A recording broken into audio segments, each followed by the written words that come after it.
Welcome to அடடடட அசத்தல் சமையல். இன்றைக்கி வீடியோவில் நம்ம கேப்சிகம் டோஸ்ட் பார்க்க போகிறோம்.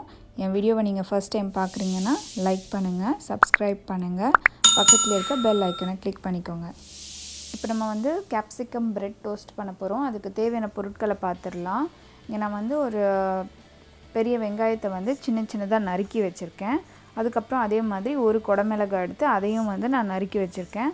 அதுக்கப்புறம் கொஞ்சம் பச்சை மிளகாய். இப்போது நீங்கள் இதை சின்ன குழந்தைங்களுக்கு கொடுக்குறீங்கன்னா பச்சை மிளகாய் சேர்க்க வேண்டாம். அதுக்கப்புறம் ஒரு சின்ன தக்காளி அதையும் நறுக்கி வச்சுருக்கேன்.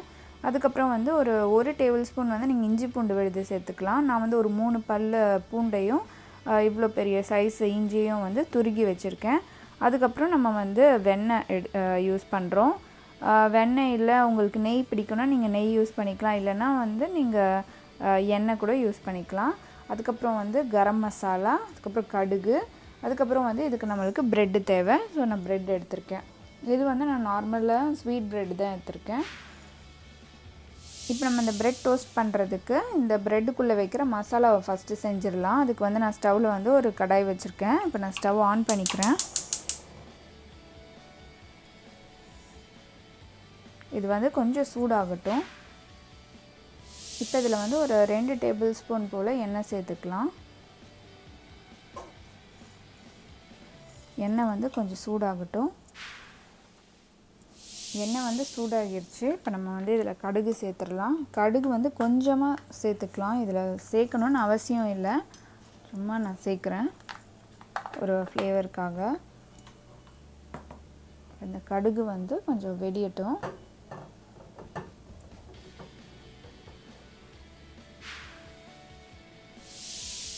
கடுகு வெடிக்க ஆரம்பிச்சிருச்சு. நான் இதில் இப்போது வெங்காயத்தை சேர்க்க போகிறேன். இப்போ நான் அறுக்கி வச்சுருக்க வெங்காயத்தை சேர்த்துடலாம்.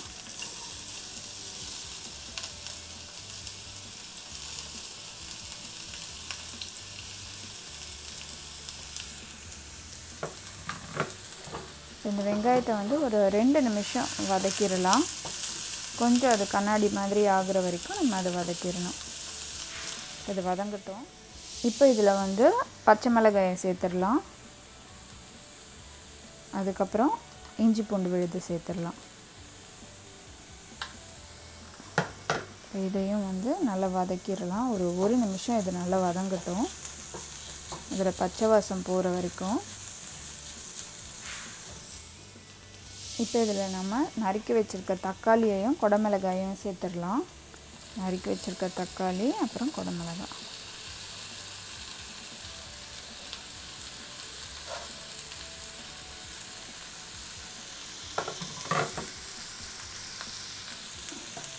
இப்போ இதையும் ஒரு 2 நிமிஷம் நல்லா வதக்கிடலாம்.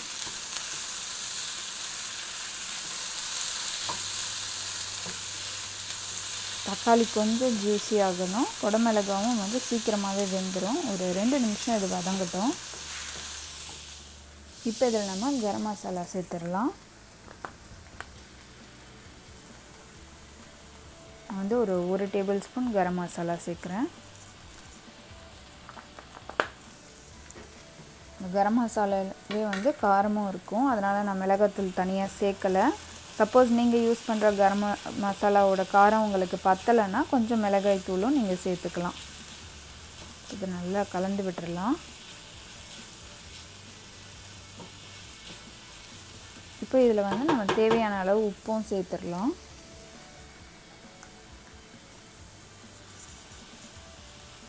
தேவையான அளவு உப்பு. இப்போ இது எல்லாத்தையும் நல்லா கலந்து விட்டுடலாம். இந்த குடமிளகாய் தக்காளியிலேருந்தே கொஞ்சம் நல்லா அந்த ஜூஸ் இறங்கும். அதனால் தண்ணி சேர்க்க வேண்டியதில்லை. உங்களுக்கு கொஞ்சம் ட்ரையாக தெரிஞ்சிச்சுன்னா லைட்டாக தண்ணி தெளித்து விட்ட மாதிரி மட்டும் ஊற்றிட்டு நீங்கள் இதை வேக வச்சுருங்க. ரொம்ப தண்ணியாக இருக்கக்கூடாது. தண்ணியாக இருந்துச்சுன்னா நம்ம ப்ரெட்டில் வைக்கும் போது ப்ரெட்டு ஊறி போய் சொதன்னு ஆயிரும். நல்லா கொஞ்சம் திக்காக தான் இருக்கணும் இது.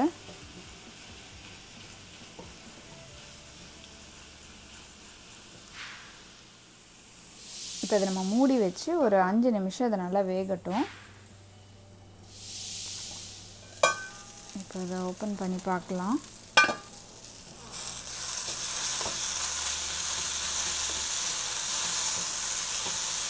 இது ஓரளவுக்கு வெந்துருச்சு. குடமிளகும் இன்னும் ஒரு 2 நிமிஷம் மட்டும் இதை வேகணும். இப்போ இதில் வந்து நம்ம கொத்தமல்லி இலையை வந்து சேர்த்துடலாம். நறுக்கி வச்சுருக்க கொத்தமல்லி இலை.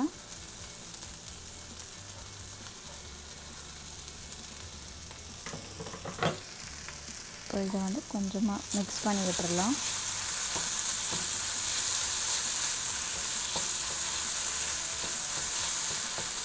இன்னும் ஒரு 2 நிமிஷம் மட்டும் இது வேகட்டும்.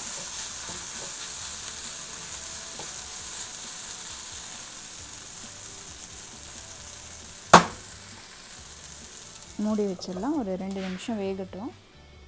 இப்போ 2 நிமிஷம் ஆயிடுச்சு.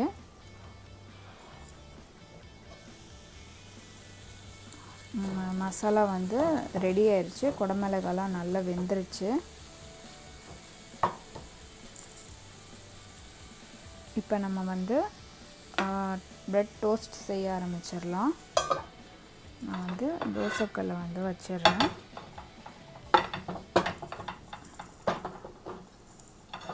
இப்போ தோசைக்கல் வந்து கொஞ்சம் சூடாகட்டும். இதில் வந்து கொஞ்சம் வெண்ணெய் போட்டுடுறேன்.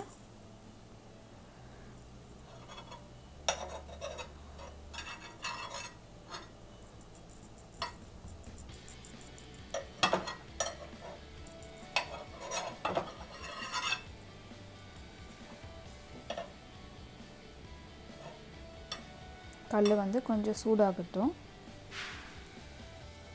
இப்போ கல் வந்து நம்மளுக்கு சூடாயிருச்சு. இதில் வந்து ப்ரெட்டை வந்து நம்ம டோஸ்ட் பண்ணிடலாம். நான் வந்து ஒரு 4 ஸ்லைஸ் வந்து ப்ரெட் எடுத்திருக்கேன். இதை வந்து நம்ம டோஸ்ட் பண்ணிக்கலாம். நல்லா கொஞ்சம் ப்ரௌன் ஆகிற வரைக்கும் இதை டோஸ்ட் பண்ணி எடுத்துக்கலாம்.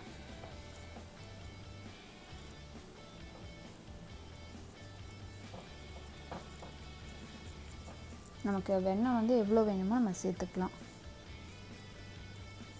இது மேலேயும் வந்து கொஞ்சம் வெண்ணெய் தடவி விட்டுறேன்.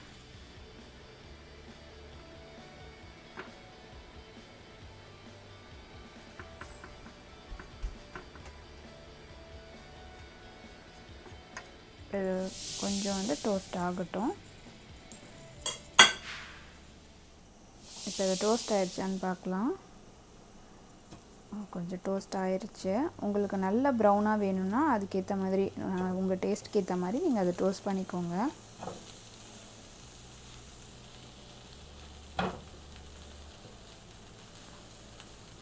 இப்போ எல்லாமே வந்து டோஸ்ட் ஆயிடுச்சு. இப்போ இதில் வந்து நம்ம செஞ்சு வச்சுருக்க அந்த கேப்சிகம் மசாலாவை வந்து நம்ம சேர்த்துடலாம்.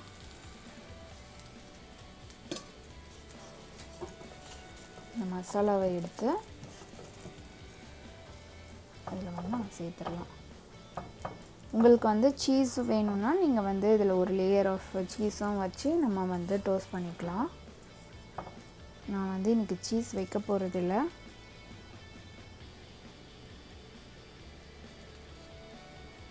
நல்லா ஸ்ப்ரெட் பண்ணி விட்டுருங்க சைடு எல்லாமும்.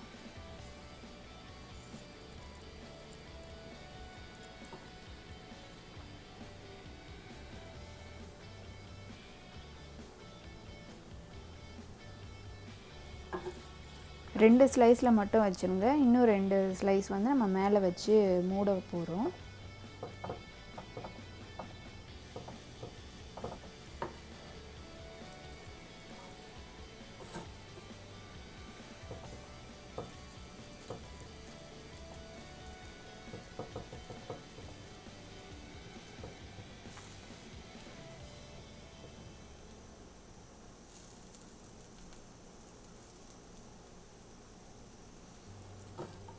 இப்போ இதுக்குள்ளேயும் நான் கொஞ்சம் வெண்ணெய் சேர்த்துக்க போகிறேன்.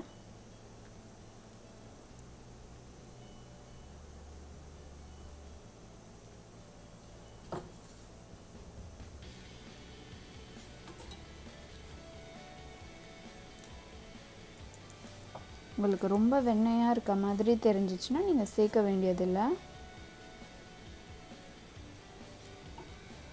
இப்போது இந்த ஸ்லைஸை வந்து இதில் வச்சு இப்படி க்ளோஸ் பண்ணிடலாம்.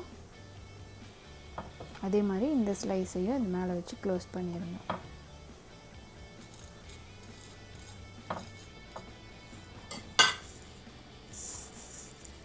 இப்போ இதை வந்து கொஞ்சம் இப்படி சென்டரில் எடுத்துக்கிறேன். இப்போ இதை வந்து நல்லா இப்படி அமுத்தி விடுங்க, ப்ரெஸ் பண்ணி விடுங்க.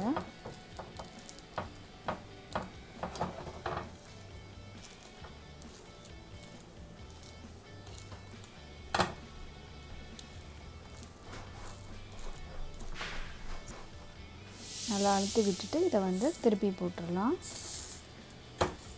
இந்த சைடும் நல்லா இதை அழுத்தி விட்டுடலாம்.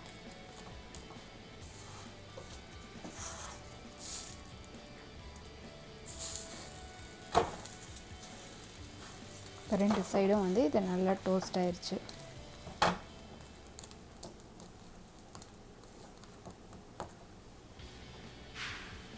இப்போ இந்த ப்ரெட்டை வந்து நம்ம எடுத்துடலாம்.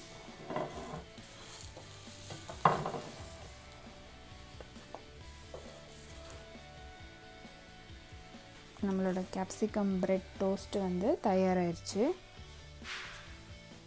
ரெசிபி உங்களுக்கு ரொம்ப பிடிச்சிருக்கும்னு நினைக்கிறேன். நீங்களும் உங்கள் வீட்டில் ட்ரை பண்ணி பார்த்துட்டு உங்களோட ஃபீட்பேக்கை கமெண்ட் பண்ணுங்கள். இந்த வீடியோ உங்களுக்கு பிடிச்சிருந்ததுன்னா அடடடா அசத்தல் சமையலுக்கு சப்ஸ்கிரைப் பண்ணுங்கள், லைக் பண்ணுங்கள், ஷேர் பண்ணுங்கள். நன்றி.